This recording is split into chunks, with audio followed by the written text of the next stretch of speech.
इस फिल्म की शुरुआत होती है वेनिस से, जहाँ एक नीलामी घर में काफी कीमती चीजों की नीलामी होने वाली थी। इसीलिए बड़े बड़े अमीर लोग मास्क पहनकर यहाँ बैठे हुए थे। यहीं पर हम कहानी के मेन कैरेक्टर को देखते हैं, जिसका नाम साइरस था। वो काफी स्मार्ट था और एक बार फिर यहाँ अपने साथियों के साथ चोरी का प्लान कर चुका था। यहाँ हमें साइरस की टीम के बारे में बताया जाता है, जिनमें सबसे टॉपर वो खुद था। फिर थी पायलट लड़की, एक था लॉक मास्टर जो हर तरह के मुश्किल लॉक्स को भी आसानी तोड़ सकता था, एक लड़की हैकर थी और लड़का था इंजीनियर। एक बड़ी उम्र का आदमी भी होता है जो इनके चोरियों में मदद करता था। इस वक्त वो साइरस के साथ नीलामी घर में ही आया हुआ था। यहाँ हर जगह पर कैमरास भी लगाए हुए थे, जिन पर पुलिस की नजर थी। और सबसे सीनियर ऑफिसर का नाम एबी होता है। काफी वक्त पहले वो साइरस से मिली थी, इनकी दोस्ती हो गई थी। पर जब एबी को पता चला कि वो कितना बड़ा चोर है, तो एक मिशन पर इसने साइरस को पकड़ने का प्लान बनाया। लेकिन वो क्योंकि काफी चालाक था, इसलिए भाग गया था। लेकिन इस बार एबी अपनी टीम के साथ पूरी तरह से तैयार थी कि जैसे साइरस चोरी करेगा, ये उसे रंगे हाथों पकड़ लेगी। और अब नीलामी शुरू हो जाती है। सबसे पहले एक काफी महंगी पेंटिंग को लाया गया, जिसकी एक के बाद एक बोली लगने लगती है। लेकिन आखिर में वो 2 करोड़ की बिक जाती है। मगर ये चोर साइरस और उसके साथी जो पहले ही स्टार्ट में बैठे हुए थे, ये उस पेंटिंग को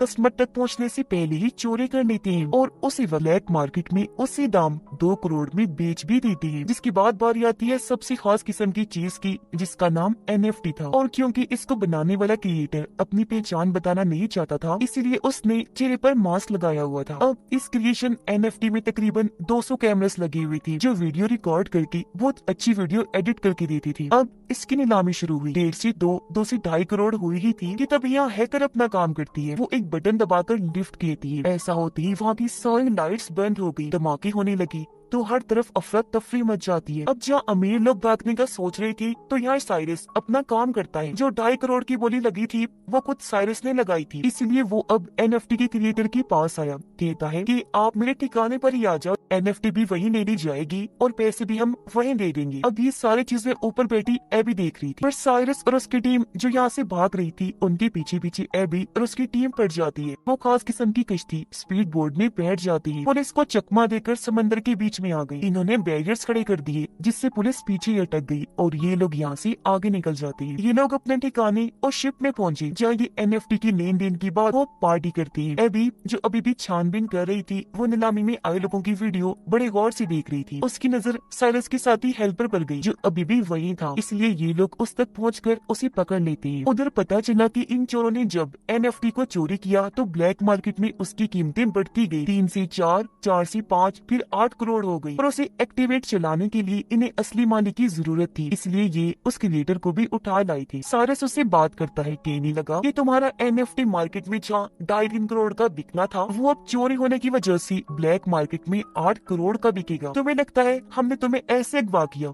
नहीं, बल्कि ब्लैक मार्केट में बेचकर आधा मुनाफा तुम्हें भी देंगे। इससे तुम्हारा हमारा दोनों का फायदा होगा, तो टेंशन ना लो, जम की पार्टी करो। साइरस की टीम का हेल्पर एबी के सामने बैठा हुआ था और सभी सवालों के उल्टे सीधे जवाब दे रहा था। एबी कहती है कि मैं तुम्हें जेल में डाल दूंगी और सबके सामने तुम्हारी सच्चाई ले आऊंगी। बेहतर होगा कि तुम अपनी टीम के बारे में हमें सब कुछ बता दो। तब हेल्पर कहता है कि मेरी टीम इस वक्त लंदन में है, अगर उन्हें पकड़ना है तो मेरे साथ वहाँ जाना होगा। इसलिए अब एबी अपने साथियों के साथ लंदन की पुलिस डिपार्टमेंट में जाती है। यहाँ उसकी मुलाकात एक और ऑफिसर से हुई, जो उसे बताता है कि मुझे खुफिया तरीके से पता चला है कि सबसे बड़ा माफिया, जिसका नाम लार्स है, उसने हाल ही में मार्केट के शेयर्स के साथ हेरा फेरी की है, जिससे कीमतें ऊपर नीचे होने की वजह से उसे बहुत मुनाफा हुआ है। मगर इस मुनाफे की वजह मार्केट की चीजों की कीमतों की उलट पुलट नहीं, बल्कि डैम का पानी पूरे शहर में फैला दिया, जिससे वहाँ बाढ़ आ गई, घर डूब गए, लोगों की जानें चली गई। तो इस वजह से मार्केट के साथ ये सब हो पाया। और अब लार्स बिल्कुल ऐसा ही एक दूसरे शहर के साथ भी करने वाला है, जिसमें लार्स के साथ साथ एक और काफी बड़ी माफिया भी शामिल है। और ये काम वो दोनों अगले 2 महीने में अंजाम दे देंगे। लार्स उस माफिया को पहले पेमेंट करेगा। वो पैसे नहीं, सोना होगा, वो भी 1-2 किलो नहीं, बल्कि पूरे 10 टन। और अब उनकी इस डील को तोड़ने और पेमेंट रुकवाने के लिए मुझे तुम्हारी जरूरत है। तो ऑफिसर बताता है कि हमें एक ऐसे बंदे की तलाश है जो चोरों की तरह ही सोचकर चोरों को पकड़ सके। जाहिर है इस काम के लिए हमें किसी मास्टरमाइंड चोर की जरूरत है। और वो कौन है तुम अच्छे से जानती हो, साइरस। जिस पर एबी फौरन बोली,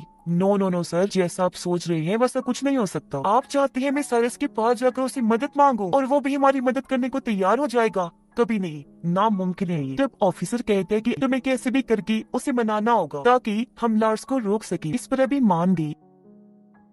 फौरन पहुंच जाती है साइरस के पास। यहाँ दोनों एक दूसरे को ही दोष देने लगती हैं कि तुमने धोखा दिया, तुमने दिया। पर आखिर में बात खत्म करके साइरस उसकी आने की वजह पूछता है, जिस पर एबी कहती है कि तुम्हें मेरे लिए एक चोरी करनी हो, और उसे वो सारी बातें बता देती है जो एबी को ऑफिसर ने बताई। फिर कहती है कि तुम्हें वो सारा सोना चोरी करना होगा, जिसके बाद साइरस ये सारी बात अपने साथियों को भी बताता है। उसके साथ ही चौंक तो गई, पर साइरस कहता है कि समझ सकता हूँ कि ये काम मुश्किल है, लेकिन करना बेहद जरूरी है, क्योंकि अगर वो लोग अपने प्लान में कामयाब रहे तो पूरा शहर बाढ़ में बह जाने की वजह से बर्बाद हो जाएगा, मासूम लोग मर जाएंगे। और अब बारी बारी ये सारे लोग पता लगवाने की कोशिश करने लगते हैं कि आखिर लार्स और वो माफिया ये प्लान अंजाम कैसे देंगे। पता चला कि वो सारा सोना सबसे पहले लार्स के अड्डे से निकलेगा, फिर ट्रक्स के जरिए वहाँ से ले जाया जाएगा, जिसके बाद वो प्लेन के जरिए उसकी मंजिल तक भेजा जाएगा। इसलिए अब यहाँ साइरस और उसकी टीम अपने अपने कामों में लग जाती है कि वो कैसे अपना मिशन अंजाम देंगे। यहाँ सबसे पहले हैकर बताती है कि अगर हम बिल्कुल वैसे ही दिखने वाला प्लेन बना ले तो चोरी करना आसान हो जाएगा। पर सवाल ये था कि वैसा प्लेन आएगा कहाँ से। इस पर साइरस कहता है कि मैं नीलामी घर में एक अमीर लड़के से मिला था जो प्लेन्स के लेन देन का काम करता है। उसके पास एक ऐसा प्लेन है जो थोड़ा बहुत उससे मिलता जुलता है, जिसे हम खुद तब्दील करके वैसा बना सकते हैं। तो हो सकता है वो ही हमें उस प्लेन को दे दे। इसलिए अब ये सारे लोग उस प्लेन डीलर के पास पहुँच जाते, जो इन्हें वही आलीशान प्लेन दिखाता है। ये काफी खूबसूरत भी था,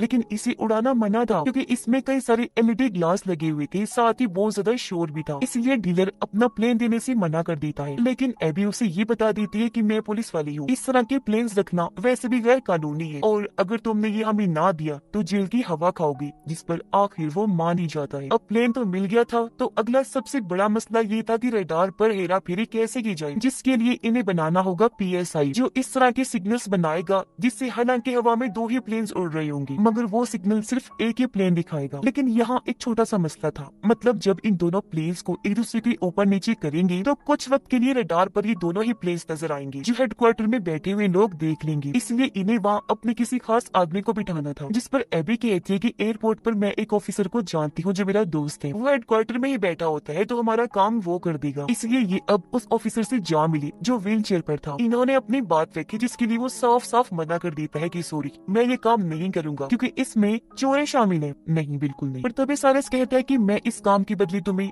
10 लाख दूंगा, जिसके लिए वो ऑफिसर मान गया। तो ये सारी टीम अपने अपने काम पर लग जाती है और इस प्लेन को ये लोग बदलने में लग जाते हैं, मतलब कि रंग वगैरह करती है ताकि ये दूसरी प्लेन की तरह लगने लगे। जिसके बाद PSI की मशीन बनाई जाती है जो सिग्नल्स में हेरा फेरी करेगी, पर उसका साइज बड़ा लग रहा था और वो किसी बॉम्ब से कम नहीं लग रही थी। इसलिए एबी हैकर को कहती है कि ऐसा करो, इस PSI मशीन के छोटे छोटे कई सारे हिस्से बना दो जो हर एक मेंबर को दे दिया जाएगा, इस तरह काम आसान हो जाएगा। इसके लिए हैकर मान गई और काफी मेहनत करने के बाद वो PSI मशीन के अलग अलग हिस्से बना देती है। जिसके बाद आखिरकार इनका फाइनल दिन आ जाता है, जहाँ सब लोग अपने अपने हिसाब से तैयार हो जाते हैं। इन्होंने आधे टिकट बिजनेस क्लास की ली थी तो आधे इकोनॉमी की, ताकि ये पूरे प्लेन में फैल जाएं। पता चला कि लार्स की 2 गुंडे बिजनेस में तो 3 इकोनॉमी क्लास में ही, जबकि सबसे नीचे था 10 टन सोना। जिसके बाद ये पूरी टीम अपनी चोरी को अंजाम देने के लिए पूरी तरह से तैयार हो जाती है। हैकर ने सभी कैमरास को हैक कर लिया था ताकि हर एक चीज पर नजर रखी जा सके, जबकि लॉक मास्टर ने अपने हिस्से की PSI मशीन बाथरूम में जाकर लगा भी दी। इनका एक साथी डर गया था, इसलिए वो साथ नहीं आया था। तब उसके हिस्से का काम एबी करने का सोचती है। वो अपने बिजनेस क्लास की बाथरूम में जाकर दूसरी PSI मशीन को वहाँ लगाने लगती है, पर तभी एक झटका लगने की वजह से वो मशीन छूटकर नीचे गिर गई, टूट जाती है, उसके कई सारे टुकड़े हो गए, जिससे एबी काफी परेशान हो गई क्योंकि कैसे भी करके दोबारा जोड़कर ये मशीन यहाँ लगानी ही थी। मगर अब गुंडे भी वॉशरूम में आना चाहती थी और अगर उन्होंने ये देख लिया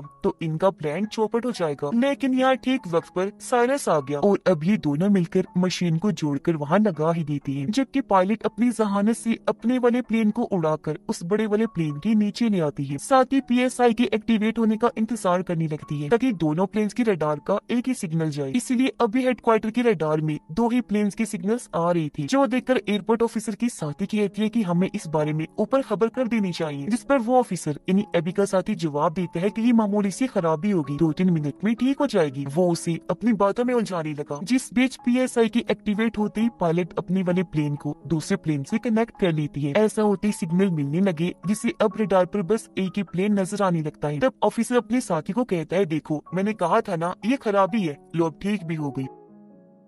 अब उधर लॉक मास्टर नीचे वाले एरिया में पहुंचता है जहाँ सोने वाली तिजोरी पड़ी हुई थी। वो अपने हाईटेक मशीन को तिजोरी पर लगाकर उसका लॉक तोड़ने की कोशिश करता है, पर इस बीच गुंडों को शक हुआ, इसीलिए वो अपने सोने तक पहुंचने की कोशिश करने लगते हैं। इस बात की खबर जैसी सारस को हुई, वो उन्हें रोकने में लग जाता है, जिससे उन सब चोरों की लॉर्ड्स के गुंडों से लड़ाई शुरू हो जाती है। इनकी जबरदस्त हाथापाई होने लगती है। चलते हुए प्लेन में ये लोग लड़ रहे थे। अब झटके लगने की वजह से पायलट को लगता है जैसे प्लेन में कोई गड़बड़ी है, इसलिए वो फौरन हेडक्वार्टर में खबर करता है। तब एबी का साथी ऑफिसरों से कहता है ये मौसम खराब है, इसलिए आपको पास के हवाई अड्डे पर प्लेन को उतारना होगा। तब उसकी बात मानकर पायलट प्लेन को उतारने लगता है, पर ये जगह प्लेन को लैंड करने के लिए छोटी थी, जिस वजह से उसे हालांकि काफी मुश्किलात का सामना करना पड़ता है, लेकिन वो जैसी तैसे प्लेन को उस छोटे से हवाई अड्डे पर उतार ही लेता है। इसलिए अब साइरस की पायलट साथी भी प्लेन को वहाँ लैंड करवा लेती है। पर इस बात का लार्स को भी पता चल गया था कि हमारा प्लेन हाईजैक हो गया है, जहाँ उसे लैंड करवाना था वहाँ होने की बजाय कहीं और करवा दिया गया है। इसलिए लार्स अपने साथियों को कहता है कि जिसने भी मेरे सोने को मुझ तक पहुँचने से रोका है उन्हें खत्म कर दो या फिर मेरे पास लेकर आओ। उधर लॉक मास्टर साइरस से माफी मांगता है कि प्लीज मुझे माफ कर दो, मैं टाइम के अंदर अंदर लॉक तोड़कर सोना नहीं चुरा पाया। अब ये सोना गुंडों और इनके हेड माफिया लार्स के हाथ लग जाएगा और ये अपनी खतरनाक डील कर लेंगे। अब इनके पास और कोई रास्ता नहीं था, इसलिए गुंडों के साथ सोने समेत ये लार्स के पास जाने लगती है। इन्हें प्लेन के जरिए इनकी पायलट ही ले जा रही। उधर लार्स के पास वो माफिया भी आ जाती है। वो चाहती थी कि डील होते ही जल्द से जल्द शेयर में बाढ़ आ जाए, ताकि मार्केट के शेयर्स ऊपर नीचे होने से दोनों को ही फायदा हो। लेकिन उस माफिया को भी पता चल गया था कि जिस प्लेन के जरिए इनका सोना आ रहा था वो हाईजैक हो गया है। पर लार्स उसे समझाता है कि मेरे गुंडों ने सूरत हाल को अपने कंट्रोल में कर लिया है, माल आपको मिल जाएगा, बस डील को कैसे भी करके आज की आज ही फाइनल करना। उधर प्लेन में अभी भी लड़ाई हो रही थी, जिस वजह से पीसीआई के सारे हिस्से बर्बाद हो गए। ऐसा होने से अब हेडक्वार्टर की रडार में दोनों प्लेन्स दिखने लगते हैं। तब प्लेन को ट्रेस करके गवर्नमेंट अपने फाइटर जेट्स को प्लेन के पीछे भेज देती है हमला करने के लिए। लेकिन यहाँ साइरस और पायलट अपना दिमाग लगाती है। वो प्लेन को उल्टा करके लिख देती है कि इसमें लोग हैं, इसलिए हमला ना किया जाए। इसीलिए फिलहाल वो फाइटर जेट्स उन पर हमला नहीं करती, बल्कि पीछे करने लगती है, ताकि जब ये प्लेन लैंड हो तो पुलिस वहाँ जाकर सारी सूरत हाल को हैंडल कर ले। जिसके बाद अब ये प्लेन लैंड होता है लार्स की महल के ग्राउंड में, जो उसके आलीशान से घर को बर्बाद करते हुए आगे बढ़ने लगता है। सिर्फ यही नहीं बल्कि सिक्योरिटी दीवार को तोड़ता हुआ प्लेन अंदर जाने लगा। ऐसा होते ही सारा का सारा सोना भी निकल कर बाहर गिर जाता है। ये देखकर माफिया लार्स को कहती है कि अब तो मैं ये सारा सोना भी ले लूंगी, साथ ही हमारी डील भी कैंसिल। जो कहकर वो यहाँ से जाने लगी, पर लार्स जिसे गुस्सा आ गया था वो उसे शूट करके मार देता है। अब तभी यहाँ वो पुलिस भी आ गई जो इनका पीछा कर रही थी। वो इन्हें चारों तरफ से घेर लेती है। पुलिस जैसे लार्स को पकड़ने लगी,